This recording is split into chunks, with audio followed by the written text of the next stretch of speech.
Hi everyone, my name is Ashley Wolf and this is my family Crucible assignment. So the quote that I decided to use for this assignment was, "It may not have been the same old fight after all. You and your mother may have gotten somewhere this time." So I really like this quote. So at this point in the book, the family has gone back to therapy after being away for a couple of weeks.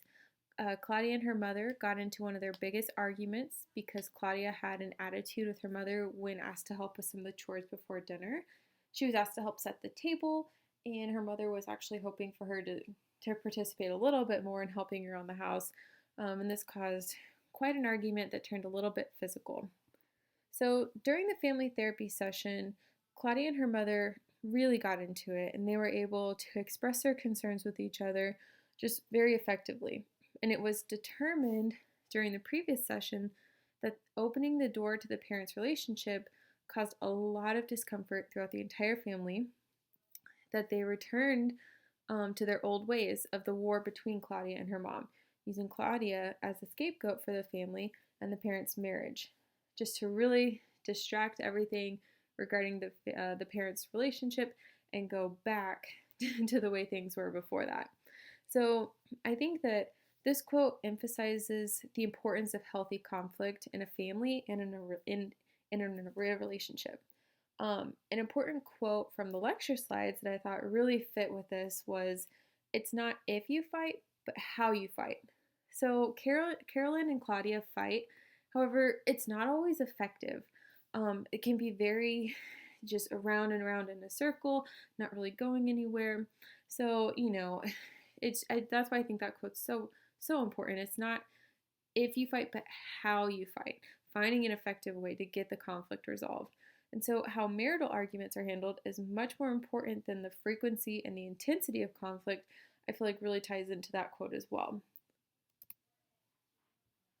So, the first topic I want to talk about regarding the conflict is ineffective conflict. So, if we relate this back to the book, Claudia is used as her parents' scapegoat due to a type of destructive conflict that they've between them, which is, according to the textbook, considered displacement. So Carolyn and David are not willing to discuss their marital problems and their unhappiness with each other, but it's very apparent to the entire family that there is issues going on between them, and no one wants to discuss them. It's very taboo in the family. They don't want to talk about it. So the parents avoiding the conflict can actually lead to future issues that can have an effect on the children. And we can see this in the family crucible as well. So this built up anger is then taken out on Claudia, who in the family she's playing the role as a scapegoat. Claudia subconsciously accepts this role in her family for her parents' sake. It's not something that she volunteers for. It's just something that happens within the family to keep the homeostasis and the balance afloat. So, and she actually eventually starts to act out as a result of her new role, which is very common with a scapegoat. So, because of the interdependence of the family system, acting as a mobile type of perfectly balanced when all the pieces are in order, Claudia taking on the role of the scapegoat inevitably assigns roles to the other children as well, just to help maintain the balance within the family. So we can see this in Laura. She takes on the role of the mascot. Very cute, funny, everyone loves her, just really the star of the family. Don, on the other hand, he's a little bit debatable, but I personally think he takes on the role of the lost child. Just very behind the scenes, kind of doing his own thing, not super out in the open. He's just really lay low. But we also know that this doesn't last. It's important to note that these roles in the family, they can change. And then this is seen in the family crucible as well. Later on in the book with Dawn, he ends up taking on the role of the scapegoat, and Claudia shifts a little bit more towards the version of the lost child, kind of lay low, not in the hot spot. So the next topic that I want to talk about regarding conflict is effective conflict. So conflict in a family is crucial. Functional family members engage in conflict in ways that make their differences tolerable.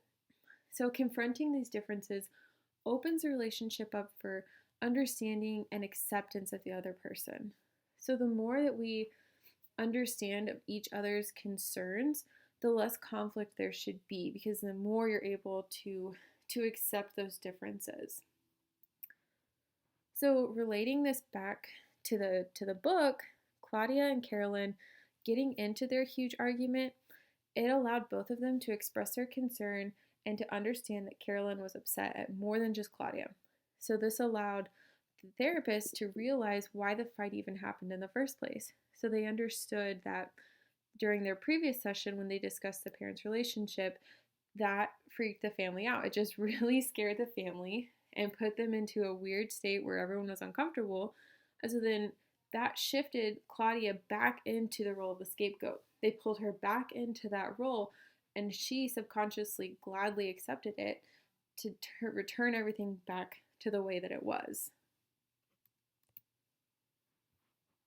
So the next topic regarding conflict that I wanted to touch on is how marital conflict impacts children. And I personally think that this is such a huge, important topic. Definitely ties into the quote in the book. I actually ended up doing my literature review over it as well, so just something that I'm very interested in. So if we go back to the text, or not the textbook, but to the Family Crucible book, we can see that Carolyn's mother was a very strict, critical person. Her father was in and out of jobs. He kind of just laid low, sat around the house reading, and her mother was a very hard worker. So her mother really had to run the house and felt like she was responsible for so much. Carolyn, she felt that she could never do anything to please her mother. Mother was, like I said, was very critical. And this also could have been because she was her father's favorite. So her mother was jealous of their relationship because of how her relationship was lacking with him. So her mother and her father didn't have the best relationship. So marital conflicts like their relationship because of, so marital conflicts like those can easily be passed to children. And children are like little sponges, very, very malleable. It can just like really absorb their surroundings. So this can actually explain Carolyn's jealousy of Claudia and David's relationship, because she witnessed this growing up. She's been exposed to this. This explains the anger that she feels when she's the only one taking care of the house. She's the only one cleaning, the only one cooking, and everyone in the house, it just gets to kind of do what they want to do. And she has this feeling, goes back to childhood, of what her mother went through. So marital conflicts have a direct impact on parenting styles. They are typically less loving and caring, and you can even notice that there's harsher punishments in this. So these conflicts have an effect on children well into adulthood also. Dysfunctional conflict can cause increased childhood stress corresponding to developmental struggles as well. There's actually a lot of developmental issues that can come from childhood stress, and of course a huge contributing factor to childhood stress is conflict within the parental conflict. So very interesting topic. So studies have shown a corresponding trend between constructive marital conflict and emotional security in children. So there's actually, I found several articles that discuss this, so very well researched and known. Also, children exposed to dysfunctional parental arguments experience anxiety, hopelessness, and can act out in aggression because they feel out of control. So I found this statistic in one of the articles that I was reading, and I just thought that it fit in so perfectly, especially when we think about Claudia's role as a scapegoat. And we know that the scapegoat typically will eventually start to act out to really take on more of that attention. And then it just fits so nicely with this, that they can act out in aggression because they feel out of control. So moving on. So I decided to include a survey at the end of this. So if you could just post your response below, just a written response, just answering the 3 questions. So first, have you ever been involved or known someone involved in an effective conflict. And I guess what I'm trying to get at is, not necessarily that you resolved a fight or something, but just known someone who really knew and understood a more effective way to have a conflict. Um, and then question 2, so what do you think contributes the most to an effective conflict? What do you think is the number one and most important thing? And then number 3, what do you think contributes most to an ineffective conflict? So kind of reversing that, what do you think is the most detrimental thing to an effective conflict? So here are my references for my 2 articles, and thanks for watching.